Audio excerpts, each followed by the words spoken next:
আমার নিজের ID card দিয়ে আমার 12টা সিম রেজিস্ট্রেশন করা। এটা শুনে আমার গার্লফ্রেন্ড তেলে বেগুনে জ্বলে উঠে বলল, এতগুলো যদি সিম লাগে তাহলে কতগুলো বউ লাগবে জানতে পারি? তখন আমি বললাম, সিমের সঙ্গে বউয়ের সম্পর্ক কি? তখন গার্লফ্রেন্ড বলল, তোমার তো একটা সিমেই হয়ে যাবে, তাহলে এতগুলো সিম দিয়ে কি করবে? তখন আমি বললাম, এমনিতেই ভালো লাগছে তাই একটা একটা করে কিনতে কিনতে 12টা হয়ে গেছে।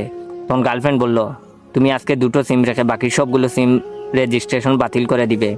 আমি বললাম, কেন কেন? তখন সে বলল, আমি বলছি তাই, না হলে কিন্তু তোমার সঙ্গে আমার সারা জীবনের জন্য ব্রেকআপ। তখন আমার গার্লফ্রেন্ড সাদিয়া রাগ করে চলে গেল। আমি কিছুক্ষণ বসে বসে ভাবলাম, তারপরে উঠে হাঁটা শুরু করলাম। মোবাইল বের করে সাদিয়ার নাম্বারে কল দিলাম, কিন্তু সে রিসিভ করে নাই। সন্ধ্যাবেলা হঠাৎ ওভারব্রিজের নিচে দেখলাম একটা লোক টেলিটক সিম বিক্রি করতেছে। কাছে গিয়ে জিজ্ঞেস করে জানলাম, 100 টাকা রিচার্জ করলেই 100 টাকা তো থাকবেই, বরং 100 মিনিট ও 17 জিবি ইন্টারনেট পাওয়া যাবে।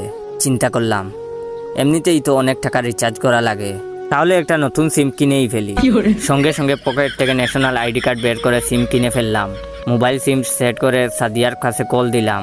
সাদিয়া অপরিচিত নাম্বার, তাই রিসিভ করে সালাম দিল। তখন আমি বললাম, কি করো ময়না পাখিটা? তখন সে বলল, এটা কার নাম্বার? আমি বললাম, আরে শুনো, একটা মজার কাহিনী। একটু আগে সিমের অফার দেখে লুপ সামলাতে পারলাম না। তখন সে একটু রেগে গিয়ে বলল, তোরে তো আমি জীবনে বিয়ে করব না রে। আমি বললাম, কিন্তু কেন? তখন সে বলল, বিয়ের পরে বাসায় আরেকটা বউ নিয়ে উপস্থিত হয়ে বলবি, এত সুন্দরী মেয়ে দেখে বিয়ে না করে পারলাম না, আর তুমি যদি বাঁচতে চাও তো আর কোনোদিন আমাকে কল দিও না কিন্তু। তখন সে আমাকে কিছু বলার সুযোগ না দিয়েই কল কেটে দিল। তখন আমি হাঁটছি আর ভাবছি, এতগুলো মিনিট কার সঙ্গে কথা বলে শেষ করা যায়?